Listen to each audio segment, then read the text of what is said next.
Hey, and welcome to the show.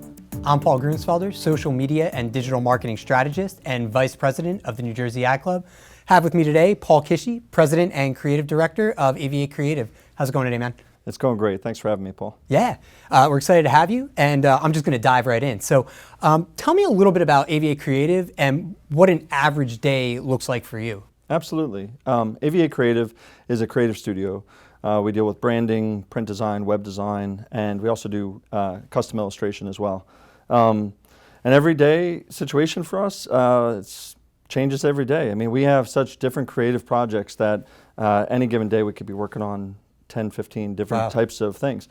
So one day you could be working on a website, a logo, an illustration, a poster, just the range is pretty extensive. So it gets really exciting and always keeps you on your toes. Cool, man.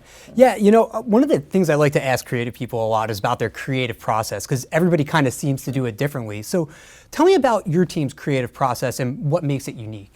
Absolutely. So our process, it definitely is relatively traditional, and I think that a lot of people can relate to it because, you know, we do a lot of good communication in front of having the kickoff meeting, making sure that we understand the market, making sure we understand the process, how they want to be perceived, and the full extent of understanding the client and the project. And then after that, we get into brainstorming, and that's where we've found we have kind of a unique system. Beyond the traditional brainstorming, which we definitely do, we also tend to mix in some other styles, one of which is called Spin the Concept, which we just kind of happened organically. Yeah, tell me, like, give me one example of this Spin the Concept. Absolutely. So what'll happen is we get to the furthest point that we can with brainstorming, and everybody's exhausted every idea, and we're like, okay, so then what do we do is we ask a random question, and we ask probably about 10 different questions, and maybe a question is, what mathematical equation is this company? Or a fun one is like, what superhero is this company? Oh, cool. Yeah, so recently we had an architecture company and we asked them that question, you know, what kind of superhero would you be? And they said Wonder Woman. And we were like, okay, that's cool. Why Wonder Woman? And this is where it gets good. So it's not the answer that you're looking for. It's the reason behind the answer. Okay. So now we have Wonder Woman, and we say, why Wonder Woman? They say, because we're strong, and because we're exciting, and because we're confident, and, you know, we came up with all these wonderful things that came out of that, and that's where we really, truly started coming up with original ideas, because, you know, we thought of the traditional stuff already, but now we're getting, like, really unique thoughts coming out of this brainstorming. Yeah, absolutely. And so, you know, my understanding is these original ideas, they take time. So. As a business owner and a creative director, how do you balance the need to be profitable with the time it takes to come up with that big idea? Money and creativity have always kind of clashed a little bit, but it's important to think about how to profit on these projects, because if you're not profiting, you could be potentially going out of business. So you need to make sure that you're thinking about both sides.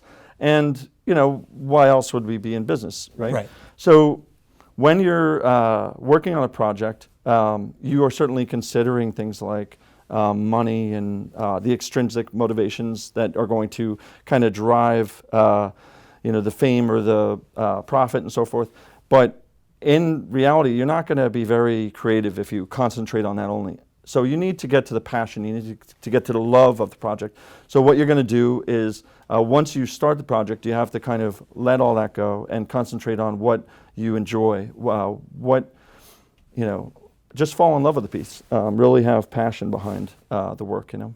Yeah, and I mean, so tell me a little bit about like how you quantify the quality of the work, right? Like, what's the difference between a bad piece of creative, a good piece of creative, and that great piece of creative? Right, certainly. You know, it's a funny thing. I think most people can tell the difference between good and bad creative. I hope that most people can tell the difference between good and bad creative. The thing is that not many people can tell the difference between good and great creative. And my clientele lives in the great creative area. So the people that value great come to me. And the reason why is because it typically comes down to experience. What happens is someone that has done it wrong 3 times, they finally say, I'm sick of doing it wrong. I spent tons of money doing it wrong. Right. So now let's do it right. So Yeah. now that person understands the value that we bring. The other person is somebody that's done it right.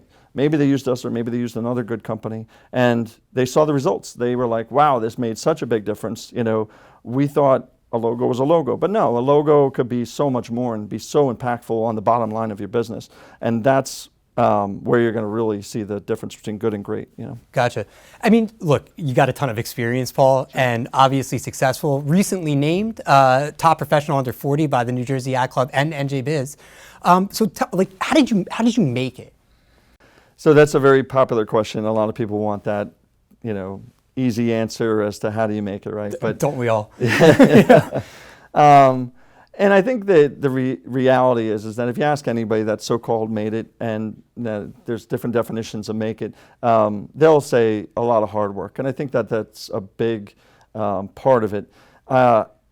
And then, you know, you always hear the work smarter and not harder type of situation. And I think there's a lot of reality behind that as well. One thing that you also hear is it's who you know and not what you know. Right. And the reality behind that is there is some truth behind that, but that is also more controllable than people realize. Right. So a lot of people think, oh, I'm not, you know, related to, you know, the Bill Gates or whatever, so I'm not going to make it. But that has nothing to do with it. The reality is you can network and meet people that way. So NJ Ad Club is just one of those groups that you can get involved in, and all of a sudden, in one night, you could be shaking hands with 20 different design firm owners, and next thing you know, they're looking for an employee. You happen to be unemployed, and they're going to ask their friend before they're going to ask a random stranger. Yeah. So I think networking is a huge way to help it. And then it is a lot of just doing the right steps, done over and over again, practice, experience, you know, and just working hard. So if you had to give one piece of advice, one skill set to hone in on to a college student that's just graduating, what do you think you'd say? Right. Well, advice and skill set, maybe I break those up in the sense that skill set wise, I think something that is not as pushed upon as it should be is presentation. I think that even in design, I try to tell my students, you know, I teach as a professor part-time, and one of the things I'm constantly doing is having them present. Because if you can talk about a subject, if you can get up in front of an audience and actually convince them of your ideas, you can achieve so much more that way because of the fact that now they're being convinced by your concept and so forth. Advice-wise, you know, I would say perseverance, determination, those are huge traits. So advice-wise would be, you know, surround yourself with the best and you'll rise to become the best. So if you put yourself in a company that you're the best, or if you put yourself in a school that you're the best, or if you put yourself in another situation that you're the best, a lot of times you'll freeze in that kind of position. And it's better to surround yourself with people that are better than you, because then you'll rise to become, you know, just as good or better than they will eventually. Play with the A players. Absolutely. Yeah, man. Yeah. That's great advice. And Paul, I just wanted to thank you again for coming on. Make sure to follow Aviate Creative and the New Jersey Ad Club on social media.